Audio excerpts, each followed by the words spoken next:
Officially, Hamas, which is the acronym for an Arabic phrase meaning Islamic Resistance Movement, was founded in 1987, at the start of the first Palestinian Intifada, or uprising, against the Israeli occupation. But its roots were planted much earlier. The Hamas founder Sheikh Ahmed Yassin was a half-blind, disabled Palestinian cleric and member of the Muslim Brotherhood. The Brotherhood had been repressed by the Egyptians in Gaza prior to 1967, but once the Israelis invaded and occupied the Strip, they didn't just turn a blind eye to these Islamists, they encouraged them. See, the Israelis, especially right-wing Israelis, wanted to undermine the power of the dominant Palestinian political force at that time, the nationalist PLO, at the heart of which was the secular Fatah party of Yasser Arafat, their bête noire. بغصن الزيتون في يدي وببندقية الثائر في يدي.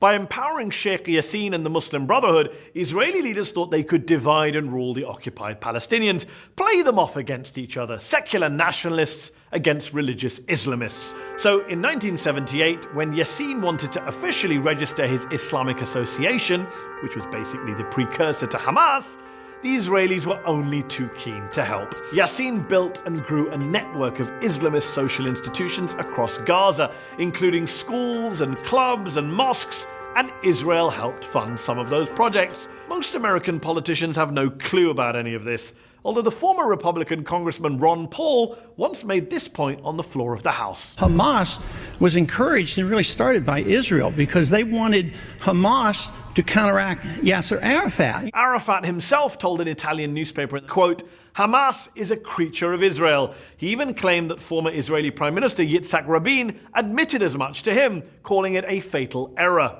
Now, you might be wondering, why should I believe mad Ron Paul or the famously shady Yasser Arafat? Well, you don't have to. You can believe top Israeli and US officials who've basically owned up to all this. Brigadier Yitzhak Segev, for example, who was the Israeli military governor in Gaza, and later told a New York Times reporter that he helped finance the Islamic movement. The Israeli government gave me a budget, he said, and the military government gives to the mosques.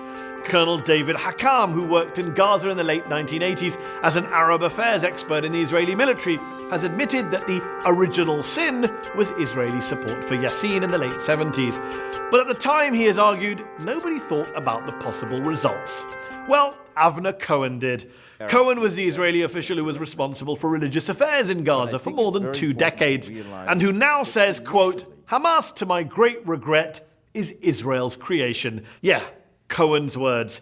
He actually wrote an official report to his superiors in the mid-1980s, warning them not to play divide and rule in the occupied territories and calling on Israel to, quote, break up this monster before this reality jumps in our face. But no one else on the Israeli side really took the possibility of blowback seriously at that time.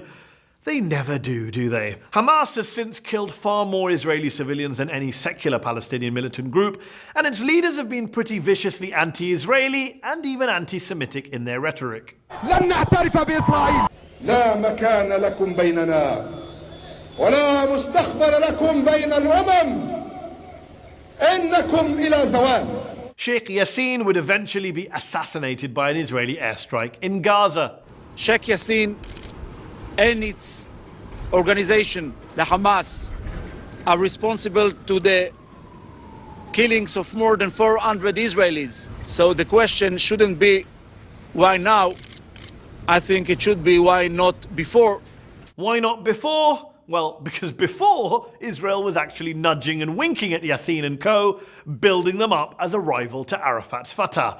The die was cast for blowback. Blowback, incidentally, that they decided to double down on when they assassinated Yassin. You can hear the crowds chanting for Hamas, and any idea that this operation would actually suppress or diminish that organization seems to be ill-judged. The inconvenient truth is that Hamas is in part a creature of Israel's own making, an enemy that Israel spent more than 20 years helping to build up, and then spent the next 20 years, the past 20 years that is, trying to bomb, besiege, and blockade out of existence.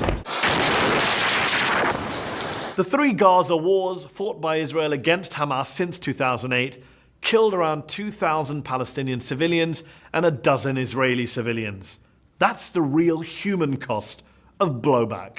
David Long, a former Middle East expert at the US State Department under Ronald Reagan, told journalist Robert Dreyfus, "I thought the Israelis were playing with fire. I didn't realize they'd end up creating a monster. But I don't think you ought to mess around with potential fanatics. It's a lesson both the Israelis and the Americans never seem to learn, though. And as usual, innocent people, in this case Palestinians and Israelis, continue to lose their lives as a result."